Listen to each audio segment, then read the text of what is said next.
بسم اللہ الرحمن الرحیم۔ لاکھوں کروڑوں درود و سلام نبی پاک صلی اللہ علیہ وآلہ وسلم پر اور آپ کی اہل بیت پر۔ معزز سامعین، السلام علیکم۔ سامعین، آج کی ویڈیو میں ہم آپ کو بتائیں گے پانی کا چٹانوں کی طرح سخت ہو جانا، علم لدنی کے تعجب خیز واقعات، اور اس کے ساتھ ساتھ ہم آپ کو بتائیں گے حضرت موسیٰ علیہ السلام اور حضرت خضر علیہ السلام کی ملاقات کے بارے میں۔ اس بارے میں مکمل معلومات حاصل کرنے کے لیے ویڈیو کو آخر تک لازمی دیکھیے گا۔ ایک مرتبہ حضرت موسیٰ علیہ السلام سے ذکر کیا گیا کہ اللہ کا ایک بندہ دو دریا ملنے کی جگہ ہے، اس کے پاس وہ علم ہے جو تیرے پاس نہیں۔ آپ نے اسی وقت ان سے ملاقات کرنے کی ٹھان لی۔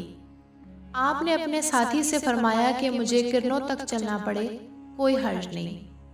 حضرت موسیٰ علیہ السلام کو اللہ کی طرف سے حکم ملا تھا کہ اپنے ساتھ نمک چڑھی ہوئی ایک مچھلی لے لیں، جہاں وہ گم ہو جائے وہیں ہمارا وہ بندہ ملے گا۔ حضرت یوشع علیہ السلام اور حضرت موسیٰ علیہ السلام مچھلی کو ساتھ لے کر چلے اور مجمع البحرین میں پہنچ گئے۔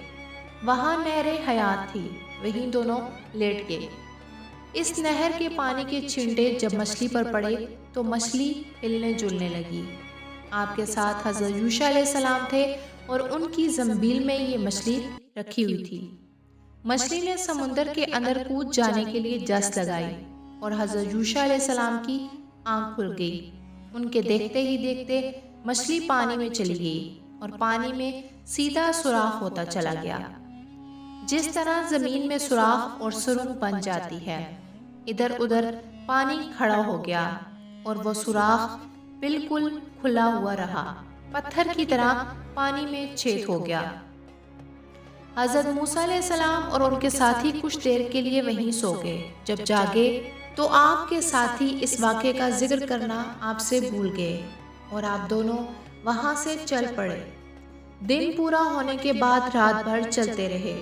صبح جب حضرت موسیٰ علیہ السلام کو تکان اور بھوک محسوس ہوئی تو آپ نے اپنے ساتھی سے کھانا مانگا اور تکلیف بیان کی۔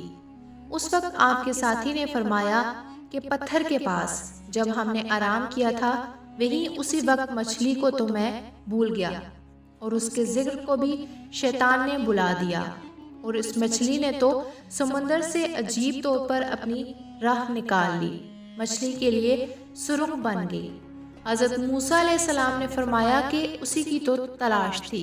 حضور صلی اللہ علیہ وآلہ وسلم نے اس بات کو بیان کرتے ہوئے فرمایا کہ پانی اس طرح سے ابتدائے دنیا سے نہیں جمع سوائے اس مچھلی کے چلے جانے کی جگہ کے ارد گرد کے پانی کے یہ نشان مثل سوراخ زمین کے برابر موسیٰ علیہ السلام کے واپس پہنچنے تک باقی رہے۔ چنانچہ اپنے نشان قدم دیکھتے ہوئے دونوں واپس ہوئے۔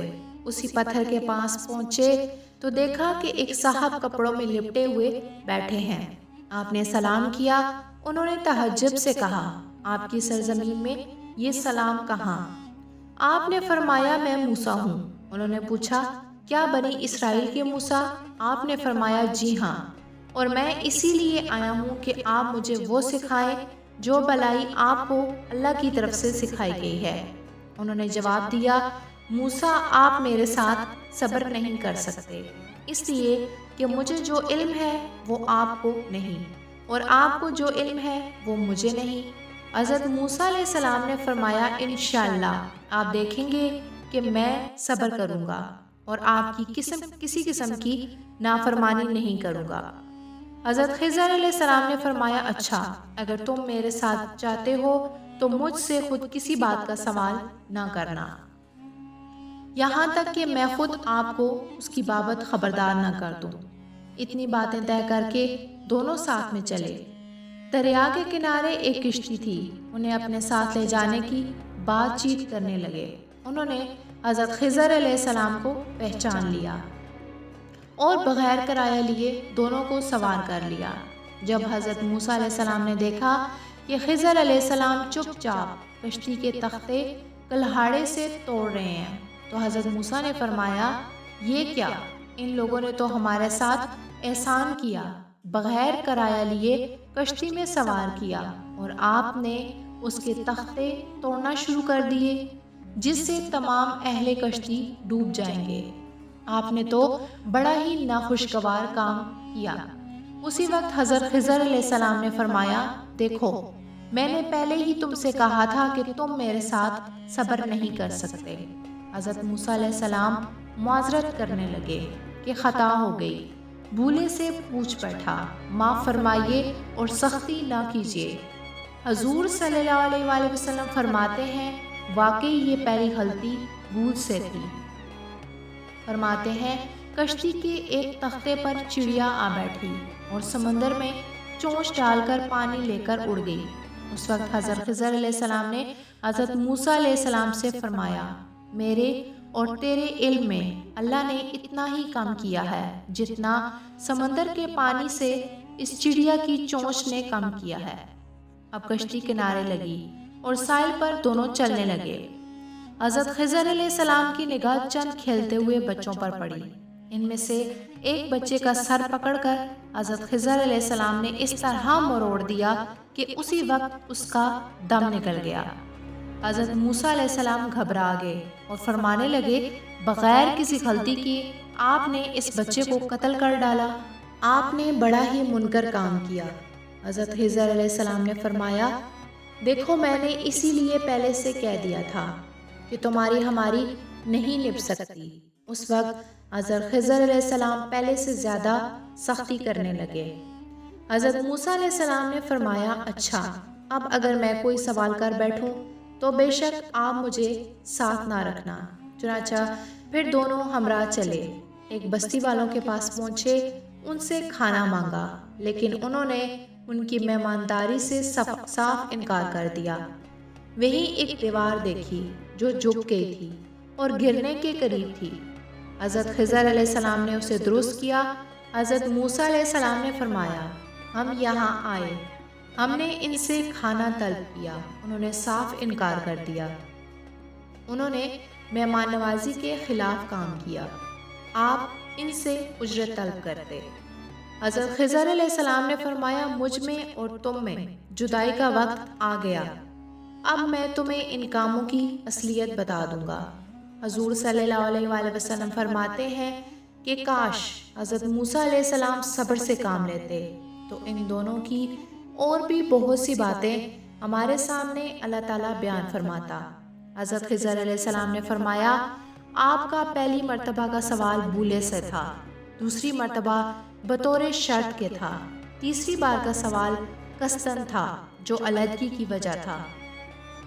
اللہ تعالیٰ نے ان تمام باتوں کے انجام سے حضرت خضر علیہ السلام کو آگاہ کر دیا تھا اور انہیں جو حکم ملا تھا حضرت موسیٰ علیہ السلام کو اس کا علم نہ تھا۔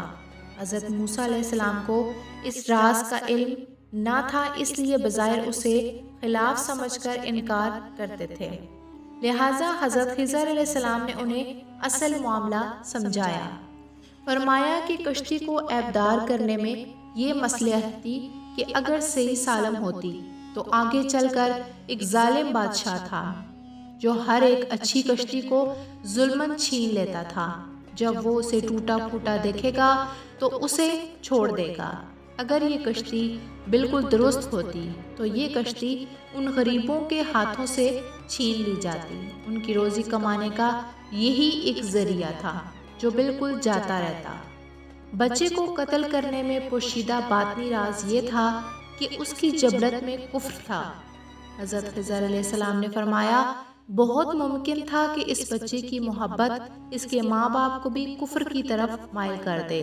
اس کی پیدائش سے اس کے ماں باپ بہت خوش تھے اور اس کی ہلاکت سے وہ بہت غمگین ہوئے، حالانکہ اس کی زندگی ان کے لیے ہلاکت تھی، اور دیوار کو درست کرنے کی وجہ یہ تھی کہ اس دیوار کے نیچے سونا چاندی دفن تھا، اور یہ مال جس شخص کا تھا وہ ایک پرہیزگار شخص تھا، اور بے شک اللہ اپنے نیک بندوں کے مال اور اولاد کو اپنی حفاظت میں رکھتا ہے۔